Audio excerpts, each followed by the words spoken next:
Welcome to our explainer on the Star Atlas economy in 2026. Right now, we're looking at the absolute biggest update to the game in 2 years, C4, and it's officially live on the public test realm. This marks the beginning of a critical 4 to 6 month preparation window. Basically, we're in the final stages of what we can lovingly call easy mode. Very soon, the game's depth and complexity are going to experience a massive 10x jump. But if you take the time right now to really learn the economy, build up your daily habits, and position your assets early, you stand to gain a huge strategic advantage when the C4 mainnet finally launches. Here is our roadmap for today's briefing. We'll be looking at the C4 preparation window, maximizing phantom starbases, industrial and trade strategies, UE5 client opportunities, and finally, managing your Atlas reserves. Okay, let's dive into this. Section 1, the C4 preparation window. Time is definitely ticking, so let's break down exactly what this limited time frame looks like. Looking at the road ahead, C4 is currently sitting on the public test realm. Now, the next 4 to 6 months are absolutely crucial. This is your specific window to accumulate ZXP.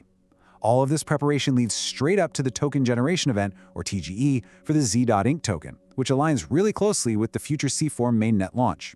This timeline is literally your countdown. You have to build those habits and position your fleet before that 10x complexity hits. Now, you might be wondering what exactly is the deal with ZXP? Well, what's really interesting is how incredibly accessible it is. It's an ecosystem-wide reward tied directly into the upcoming Z.Inc airdrop. You can earn it in a bunch of ways.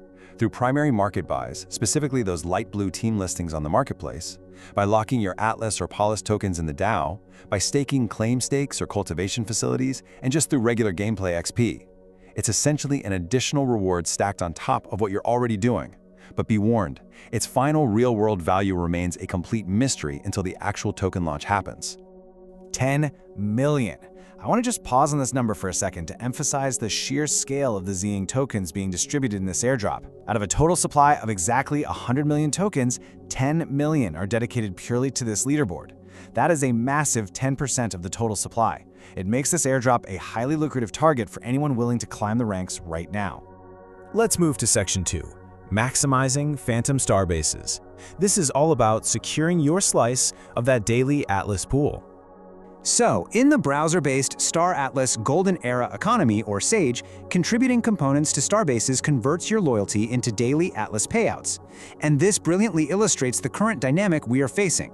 Regular starbases have been running for 2 years, and frankly, they are completely maxed out. They're closed to new components.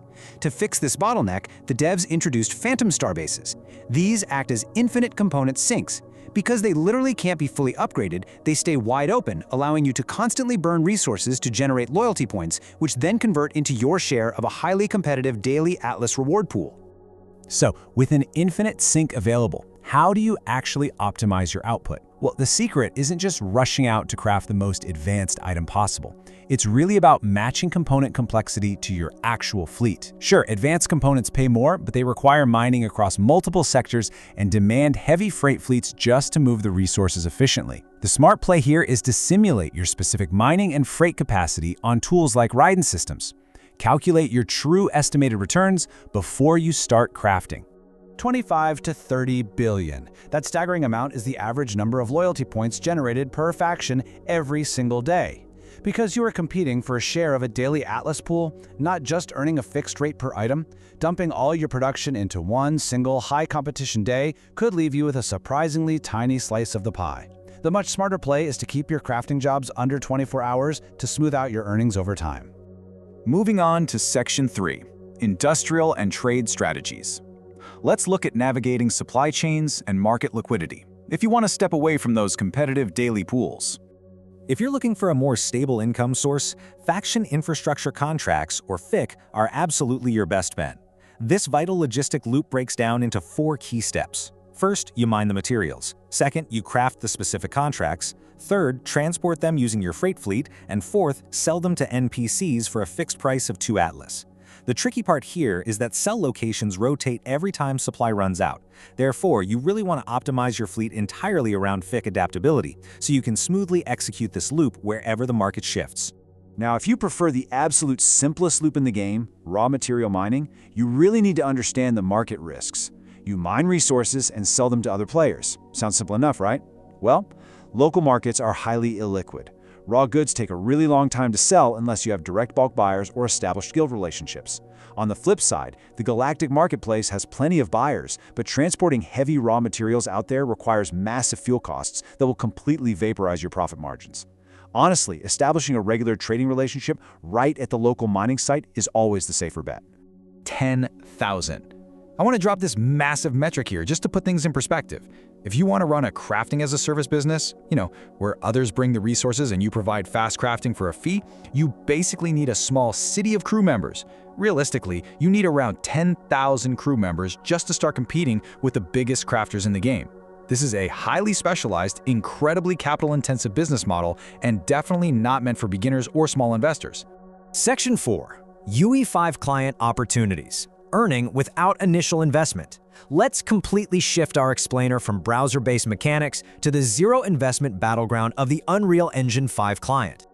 By just grabbing a free game key from the official Discord, you can jump straight into UE5 multiplayer and start farming ink. Now, right now, you technically can deposit ink into Phantom Starbases for loyalty points, but honestly, that's not the best move. Ink is expected to gain massive utility and much clearer market value in the upcoming C4 economy. It's going to function as a key ingredient in new recipes. Hold on to your ink, let it reach real price discovery on the mainnet, rather than just dumping it early for cheap points. The UE5 client also lets you farm crew packs. You get access to 10 free, incredibly diverse avatar models right off the bat, male and female across 5 different species. By playing the game, trying out different weapons, and advancing careers, you rank up and unlock tradable crew packs. You can sell these packs exactly as they are, or crack them open and trade the individual crew members on markets like Tensor.trade. You are literally generating real, tradable economic value just by playing the game. But that naturally leads us to a pretty vital question. Why are these crew members so inherently valuable to other players? They're valuable because they are the absolute lifeblood of your operations. These are not just cosmetic items. Crews serve as your in-game avatars. They are strictly required to operate ships and structures. They complete the rigorous crafting jobs we discussed earlier, and looking ahead, they will act as diplomatic envoys to leverage your polished voting power.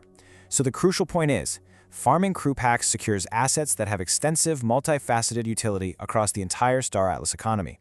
Which brings us to our final section today, Section 5. Managing your Atlas reserves.